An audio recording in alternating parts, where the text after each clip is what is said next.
Photo Olivier Jean, La Presse. Stéphane Blais, président de la Fondation pour la défense des droits et libertés du peuple.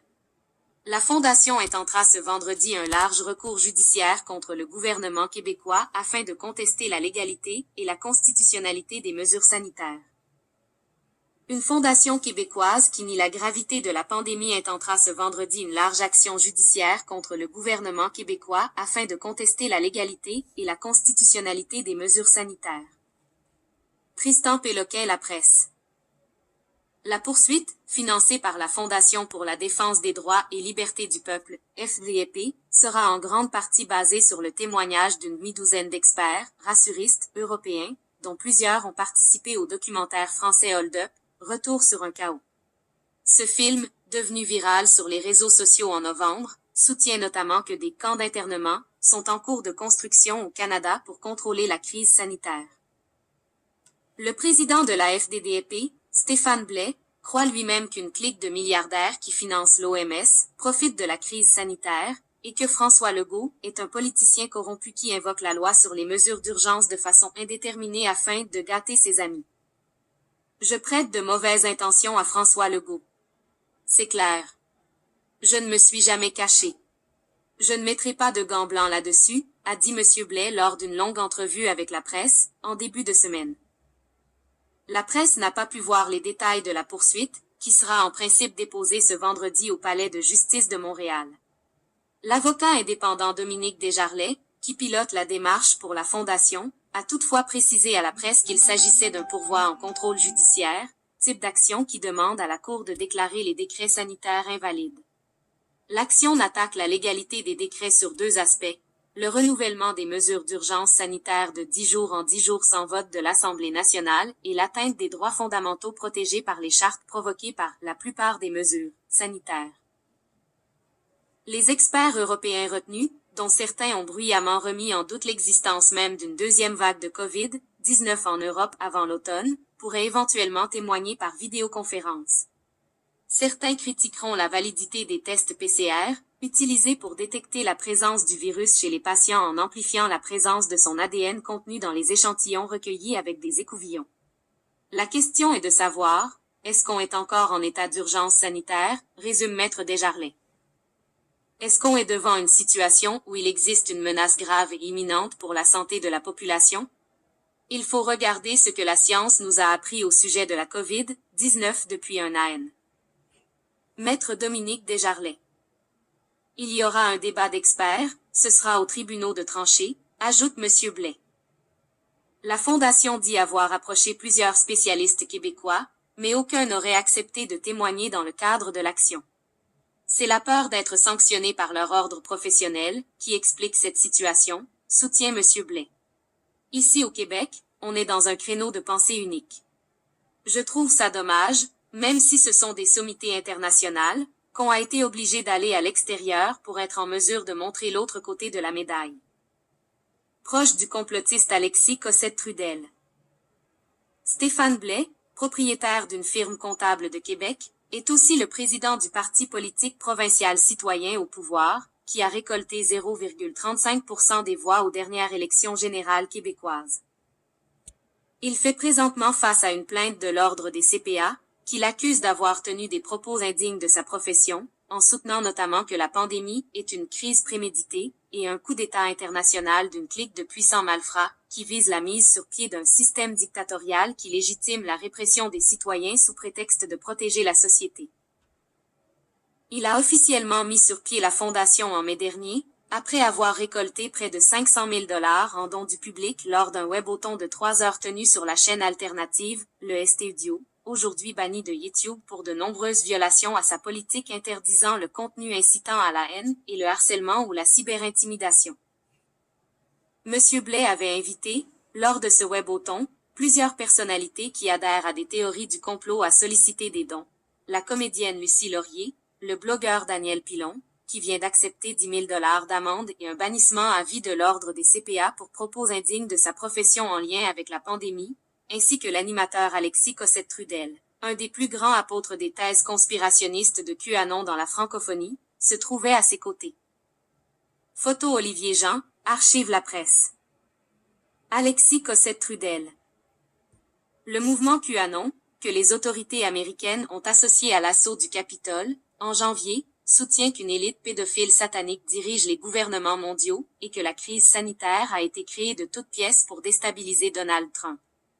Alexis Cossette-Trudel a été banni de YouTube, de Facebook et de Twitter parce qu'il propageait cette théorie fumeuse, dont les fondements ont été totalement discrédités. M. Blais ne cache pas ses liens d'amitié avec M. Cossette-Trudel. Il reconnaît aussi que M. Cossette-Trudel a participé à un comité de brainstorming de la Fondation à ses débuts, lors duquel il a fourni des statistiques au sujet de la pandémie à l'organisation, mais ça a été une fois, affirme Stéphane Blais. À titre de comptable, M. Blais est par ailleurs fiduciaire d'une fiducie privée appartenant à M. Cossette-Trudel. Cette fiducie a été créée dans le but de protéger Radio-Québec, l'entreprise de diffusion médiatique de M. Cossette-Trudel, d'attaques qui viennent de tous bords tous côtés. Il avait besoin de quelqu'un de confiance pour structurer ses affaires, indique M. Blais.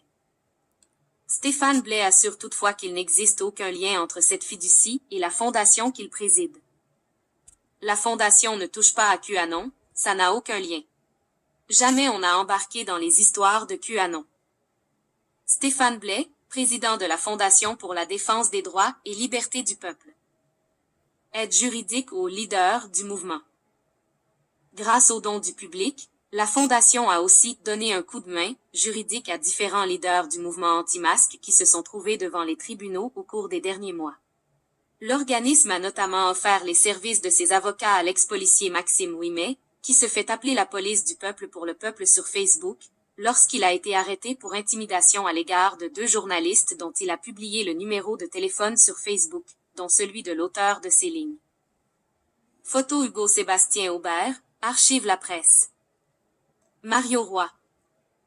La Fondation a aussi offert de l'aide juridique à Mario Roy, activiste qui a tenté de faire accuser François Legault et Horacio Arruda de haute trahison en cour criminelle, dans le cadre d'une poursuite privée qui n'a jamais abouti.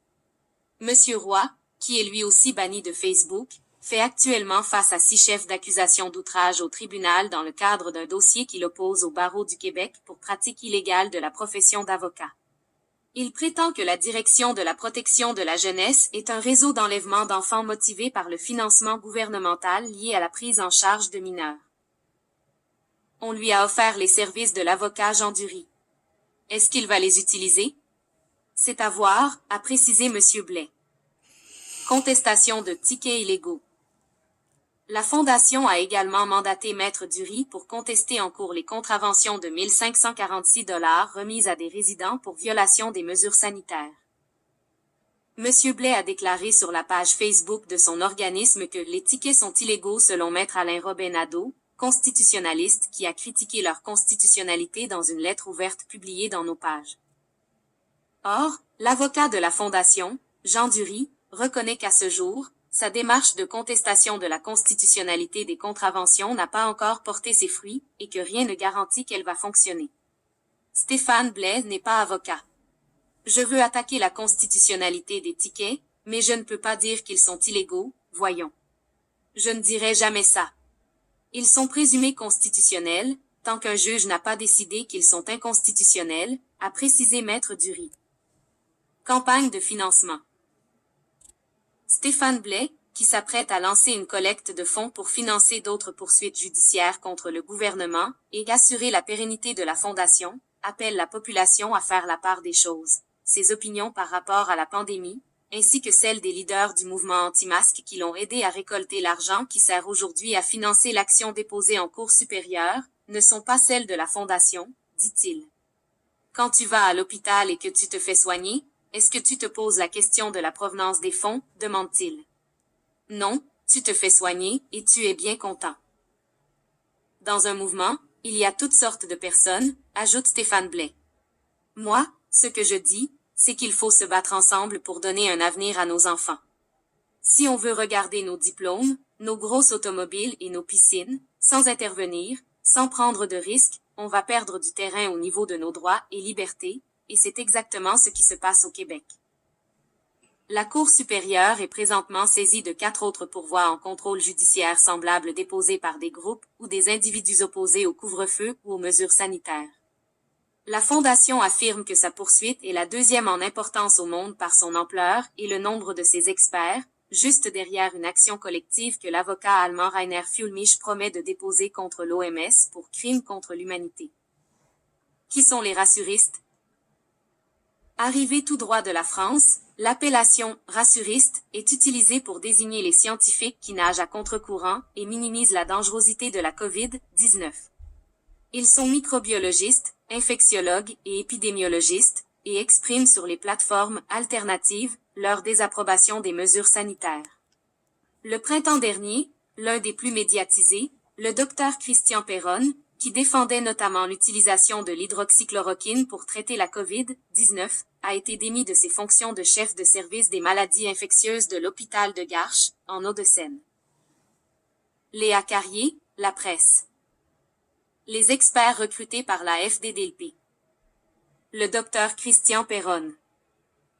Médecin spécialiste des pathologies tropicales et des maladies infectieuses, il a vigoureusement défendu le traitement promu par le professeur Didier Raoult à base d'hydroxychloroquine, mais dont des études ont conclu qu'il n'avait aucune efficacité contre la COVID-19. La docteure Alexandra Henrion-Caude. Généticienne et ancienne directrice de recherche de l'Institut national de la santé et de la recherche médicale, INSERM en France. Elle affirme que le virus de la COVID-19 est probablement issu d'une manipulation génétique et que l'ARN messager utilisé par les vaccins contre la COVID-19 peut modifier l'ADN des individus, une affirmation fortement contestée par de nombreux scientifiques. L'INSERM s'est dissocié de ces propos. Le docteur Louis Fouché. Anesthésiste réanimateur, il a créé un site internet Réinfo Covid qui a fait la promotion d'un protocole médical contesté par l'Ordre des médecins français. Il reconnaît l'existence de la pandémie, mais affirme qu'elle provoque un déferlement totalitaire et la mise en place d'un ordre tyrannique technosanitariste. Claire Craig. Pathologiste britannique, elle participe à un site PCR Célin qui soutient que les tests PCR produisent énormément de faux positifs parce que cette méthode utilise un trop grand nombre de cycles d'amplification des gènes viraux. Cette affirmation a été contestée par des experts en biochimie consultés par la presse. Claire Craig a rejeté la possibilité d'une seconde vague d'infection avant l'hiver. La docteure Astrid Struckelberger.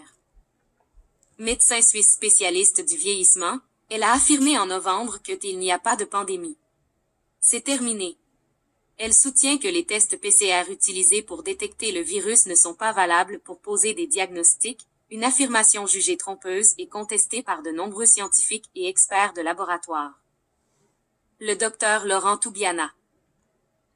Cet épidémiologiste, d'accord avec les gestes barrières, la distanciation physique et la protection des plus fragiles, a affirmé en octobre qu'il n'y aurait pas de deuxième vague et que les autorités sanitaires fabriquent une crise pour créer la panique. Tristan Péloquin, La Presse. Infolettre. La matinale.